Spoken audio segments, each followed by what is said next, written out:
Olha, segundo a imprensa americana, os Estados Unidos estão utilizando inteligência artificial na ofensiva contra o Irã. A ferramenta auxilia, principalmente no planejamento e na identificação de alvos estratégicos. Para a gente entender melhor como essa tecnologia pode estar sendo usada e como ela muda a história dos conflitos pelo mundo, a gente conversa agora com Arthur Igreja, especialista em tecnologia e inovação. Arthur, sempre um prazer recebê-lo aqui no Jornal da Record News. Uma ótima noite. Eu queria entender, de fato, essa é a primeira vez que a IA participa de um conflito ou a gente já teve softwares, equipamentos via IA durante outros conflitos? E o quanto há de regulação, ou existe alguma regulação no direito internacional para o uso de armas ou de softwares com IA para uma guerra? Boa noite, Gustavo. Boa noite, Renata.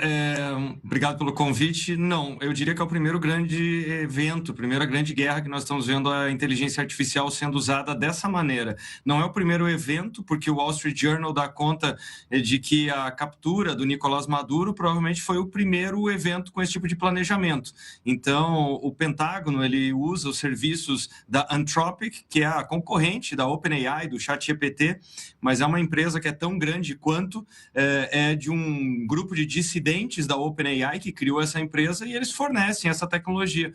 Então, o que os jornais estão falando, hoje também saiu uma matéria no The Guardian, lá na Inglaterra, falando que a IA está tornando o planejamento de ataques algo que é feito em minutos, aquilo que era feito em horas ou até dias. Ou seja, as imagens de drones são tratadas, existe uma identificação, então, de quais edifícios deveriam ser atacados, quais são os riscos, qual seria a efetividade, então, como minimizar as perdas.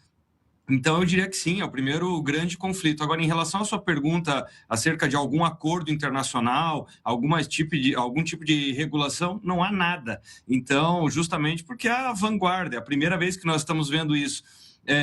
E nesse sentido nós temos dois problemas, né? O primeiro problema é a falta de fóruns, né? A ONU está extremamente enfraquecida, basicamente nós não temos esse espaço, né, para ter esse diálogo, e a segunda coisa é que a IA ela acaba sendo usada de uma forma muito escondida, né? Então não se sabe se o planejamento foi feito por humanos, se não foi feito, e até só para fechar esse comentário, até por isso que a Anthropic levantou a bola na última semana de que a grande preocupação deles, e até por isso que o Pentágono rompeu o contrato com eles na última semana, dizendo que eles precisavam da IA de forma irrestrita, e a empresa falou que temia que a IA, inclusive, fosse usada em armas autônomas. Armas autônomas, ora, podem ser drones, mas daqui a pouco nós podemos ter tanques, podemos ter até infantaria com robôs, enfim. Então, parece aquele cenário de filme de ficção, mas já começou a acontecer. Arthur, justamente nesse ponto, até onde vai a autonomia desses sistemas que usam a inteligência artificial? Apenas auxilia os humanos, os combatentes, ou já é capaz de tomar decisões críticas importantes sem alguma intervenção? Excelente pergunta. Em relação ao planejamento, estamos chegando no ponto em que tem um certo automatismo. Então, nas armas, até agora, o que nós sabemos é que não temos armas plenamente autônomas. Elas já chegaram a ser testadas em vários países, então isso é um risco tremendo, né? Porque esse julgamento, imagine só, se a IA errar, numa tarefa como criar uma imagem, criar um vídeo, você não tem dano algum. Agora, a IA ela ainda tem uma taxa de erro que é importante, que é relevante. Imagina se a IA ela erra o julgamento entre um alvo e um grupo de civis, se ela não tem informação suficiente, se ela alucina, se ela processa os dados de forma incorreta. Então, é uma preocupação. Até onde se sabe, ela está sendo usada justamente para fazer essa otimização de planejamento, simulação de cenários de guerra, ou seja, a utilização dos recursos, administração das armas, administração dos inventórios, dos estoques e também de pessoal. Mas, mais uma vez, a grande preocupação é exatamente essa, porque ela está chegando cada vez mais no front, né? E só para dar a dimensão do porquê que isso é muito perigoso, recentemente teve um professor da King's College, na Inglaterra, que ele fez uma simulação de jogos de guerra, né? Então, ou seja, simulando decisões de guerra e colocando na mão da IA para ela tomar as decisões. e ela se mostrou extremamente agressiva e bélica. Então, ele fez uma série de simulações, foram milhares de simulações, em 95% dos casos, a IA sugeria escalar o conflito e até mesmo fazer o uso de armas nucleares. Então, quer dizer, mesmo que ela não esteja tomando a decisão final, mas ela esteja nesse papel de influência, não deixa de ser algo que é muito preocupante e precisa ser debatido.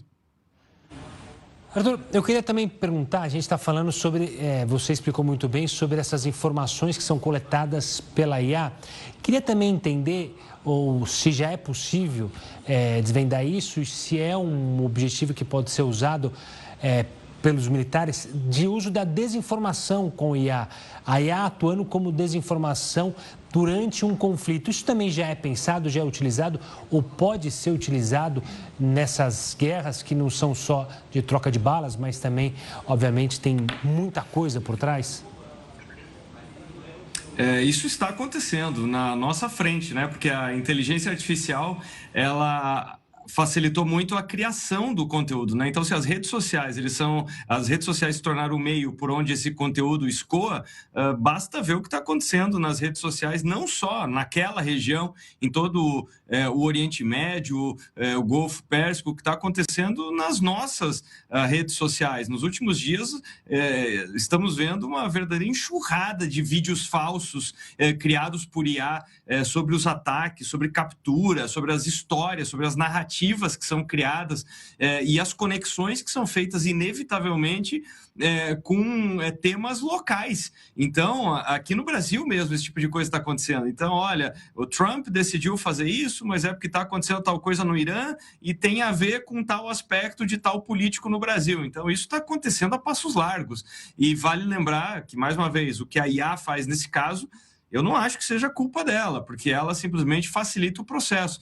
E esse processo de influência através da informação é algo que é histórico, né? Nós precisamos lembrar, por exemplo, na Segunda Guerra Mundial, os panfletos sendo jogados, o mesmo acontecendo no Vietnã, na Guerra da Coreia, panfletos para tentar influenciar a população. Então, quer dizer, o que acontece é que a IA ajuda, e hoje a IA chega num ponto que ela cria esses vídeos ultra realistas e quem consome fica numa dúvida, né? Porque por mais que nós tenhamos imagens em tempo real do conflito, não se sabe tudo o que está acontecendo, né? Nós tentamos acompanhar na medida do possível. Então, você tem razão, é uma preocupação, sim.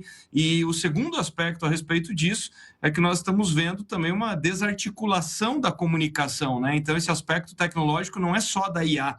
O Irã está sendo desarmado, não só com os bombardeios, com o ataque, enfim, mas um dos aspectos que mais está fragilizando o Irã é justamente porque as suas estruturas de internet, de telecomunicações estão basicamente em frangalhos. Arthur Igreja, especialista em tecnologia e inovação, é sempre um prazer te receber aqui no Jornal da Record News. Uma boa noite, até a próxima. Boa noite, até a próxima. Obrigado.